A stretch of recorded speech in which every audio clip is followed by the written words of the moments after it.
Ang message ko sa NBI, hindi nyo natibag ang Senado. Under Alan Cayetano, hindi nyo natibag ang Senado. Tapos nakita nyo, paano warning shot yun? Warning shot ba yun? To the best of my knowledge, wala namang dun sa aming kamusta check, usap tayo mamaya, punta dito, 'di ba? So now, if pag-usap namin biglang may kakausap sa amin, that's beyond my control, no? So meaning as of Saturday and Sunday, so nag-meet pa kami Saturday, usap, made calls, hindi ko naman nakausap lahat yesterday, talk to some. Okay pa lahat, sabi yung walang bibigay pero grabe ang pressure. At saka talagang pinag-aaway. Sinasabi daw may 13 na, may 14. So as of this morning, 7 o'clock, 7:35, sa 8 o'clock may tumatawag na. So okay na, wala namang hindi sumasagot sa chat groups at sa communication namin, 'di ba? Having said that, if may palitan naman, it would be smart naman to tell us in the last minute. And so it would be smart to tell in the last minute, and I won't take it against them, 'di ba? So simple lang 'yan. Kung nilagay ako dito ng Panginoon for an 8-day mission, tatanggapin ko 'yon. Pero kung ang mission ko is simulan yung impeachment, tatanggapin ko rin 'yon, 'di ba? Yung isang senyales sa akin doon kung gaano kadali na nakuha ko yung Senate presidency, gaano kadali in the sense that saan ka nakakita, 12, hindi mo nililigawan, hindi mo pinapangakuan ng committees or kung ano man. Lahat ng kapangyarihan around this earth ginamit against, pero they're sticking together, ituloy natin. So it's a privilege serving you, serving our people, serving the Senate. But pag sinabi nilang iiba direction, I will respect that. So tanggap niyo, sir, sorry to ask, if you will be the shortest serving SP, sir? It's not how long your life is, it's how meaningful it is. Diba? Some people live 100 years and say, where has the time gone? Diba? The Lord Jesus lived a little bit over 30 years, pero in 3 years, nagawa niya lahat ng gusto niyang gawin. Of course, I'm human. I think I can do much more if it's 8 months rather than 8 days, but that's not in my control. To your reaction lang po, merong mga calls for your resignation after what happened.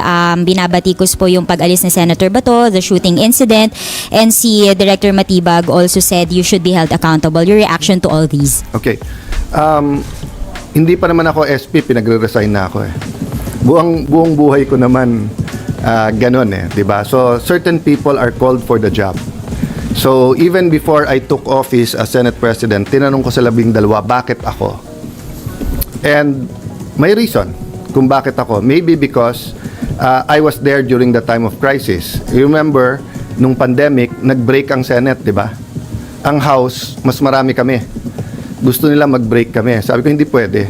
Kailangan makita nila may gobyerno. Konti na lang siguro tayo dito. I don't blame naman yung mga nagsuggest sa akin Wednesday night na wala daw pasok the next day, Thursday, at i-cancel lahat. Sabi ko, hindi pwede. Kailangan makita nila may gobyerno dito.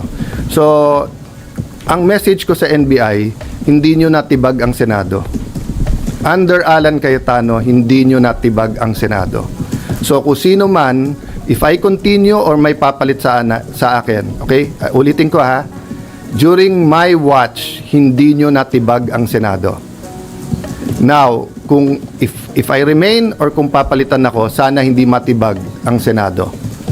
The Senate is a target, di ba? Because we are the last line of defense sa pagdating ng hindi impartial na impeachment. We're the last line of defense sa budget. We're the last line of defense sa charter change. We're the last line of defense sa kung merong gustong yumurak o sumira sa ating democracy. I'm not saying we, the Senate, but leadership matters, di ba? So dun sa nagsasabing take responsibility, kayo pumasok dito, kayo na maril eh, tapos kami pagre-resignin nyo. Dapat kayo mag-resign, di ba? Pati yung mga ibang nagsasabing take responsibility for the shooting. I take responsibility for my reaction, di ba? So kung mamato ako dito, batuhin nyo ako pabalik, kayo magre-resign. Ako na mato eh. The one who takes you take responsibility for your action. So I will take responsibility for my reaction, how I handled everything. But I cannot take responsibility for them shooting at us. confirmed na may gunpowder yung yung hinuli. Sa loob ng Senado hinuli yon, ha. Until this time, may nagsasabi sa Pangulo na ang NBI daw na sa GSIS wala daw dito sa loob at hindi daw nagpaputok. So makikita mo there's a lying all over going around. If they can lie with that simple thing, 'di ba? So sabi ko nga sa grupo namin, guys, hindi pwedeng maging general rule yung ginawa ng NBI. Tinetesting nila yung Senado. Unfortunately, dati maraming nag-invoke dun sa spirit ni Salonga, Recto, Tanyada, yung Osmeña, Rojas, yung ating mga greats, 'di ba?